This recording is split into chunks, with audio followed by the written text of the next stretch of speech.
looking for a way to make things right. This is Rod, aka Ride My Road. I'm riding again. I'm going to these little railroad towns here, a little south of in South Carolina. The railroad doesn't go through there anymore, but there's a few little towns I ride across the railroads on my way to a special place I like to go. My name is Rod. I'm aka Ride My Road, and I appreciate y'all watching my videos. If you hit that like button, subscribe to the channel, and share it with a friend. I'd appreciate it. I put out motorcycle related content and on my rides on the back roads of South Carolina, and I appreciate y'all coming along. Well, I've had problems with the audio, trying to get it all worked out, and I'm pretty much to the point where I think I've got something worked out to where it's a little better audio. So I figured today what I would do is I might give a little history on how I started riding motorcycles and why I continue to ride motorcycles. See, what had happened was, when I was around 9 years old, my father had brought a little mini bike home and a go-kart. Now here's the thing that I don't remember. I don't remember why I got on the mini bike and my brother got on the go-kart. It's quite possible that's the way it was worked out. But anyway, it was a little Honda Mini 50 trail bike. And oh, I tell you what, now we had some fun with those things.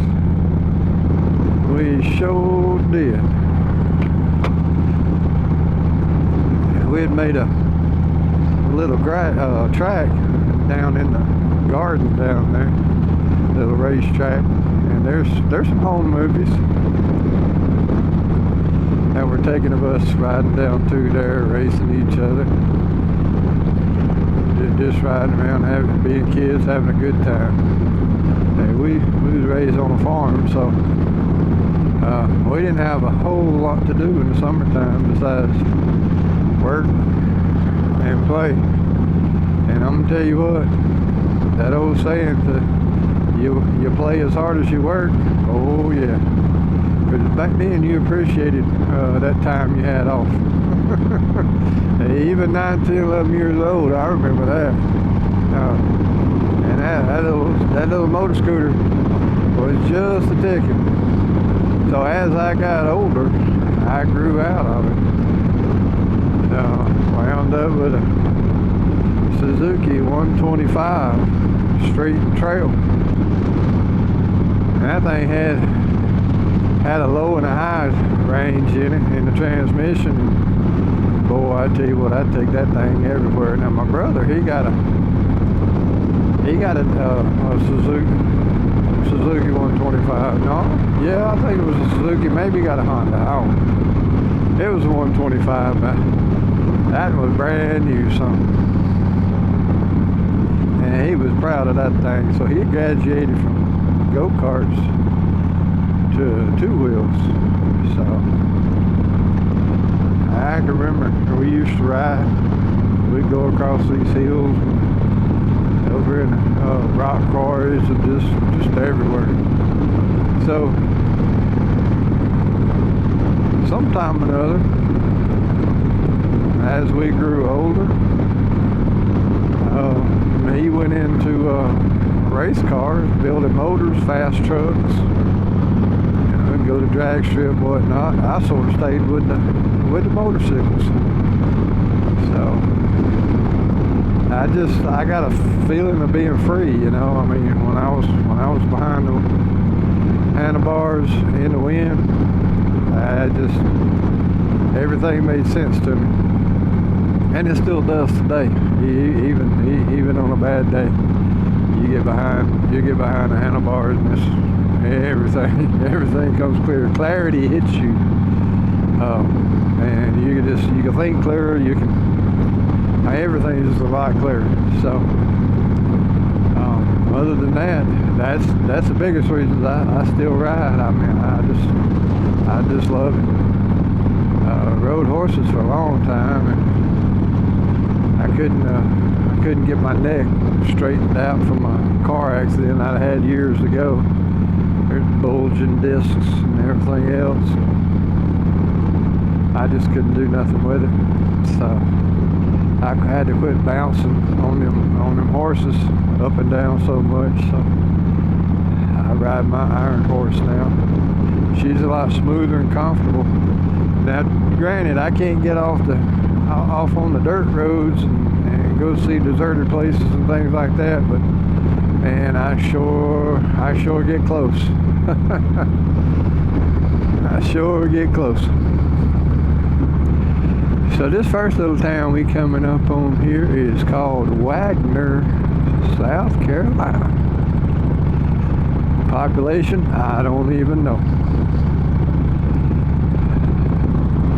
But it had a railroad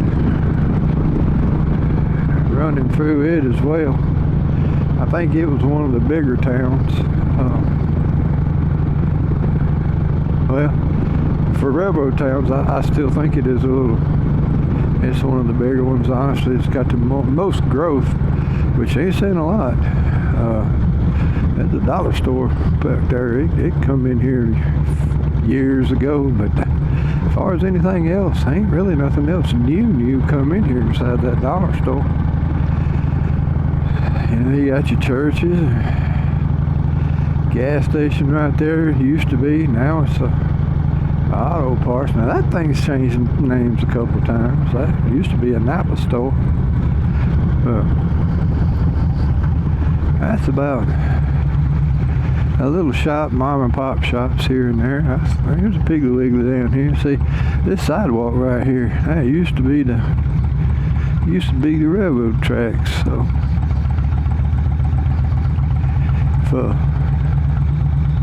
right straight down through the middle there.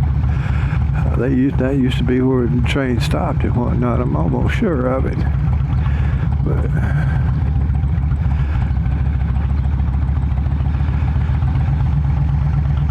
you got a little memorial up there. I don't even know what that is.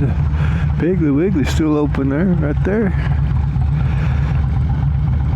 One of the few remaining Piggly Wigglies that I know of in South Carolina that are open. It's probably privately owned. I don't know that much about Piggly Wiggly. I worked there as a teenager in high school, bagged groceries, but other than that, I never made it a career. But yeah, that railroad track run right smack down between those trees. Just need to ride. I need to ride my road.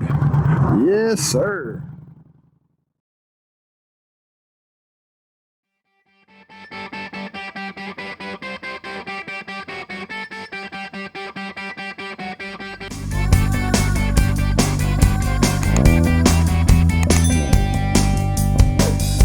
You're searching for a way to make things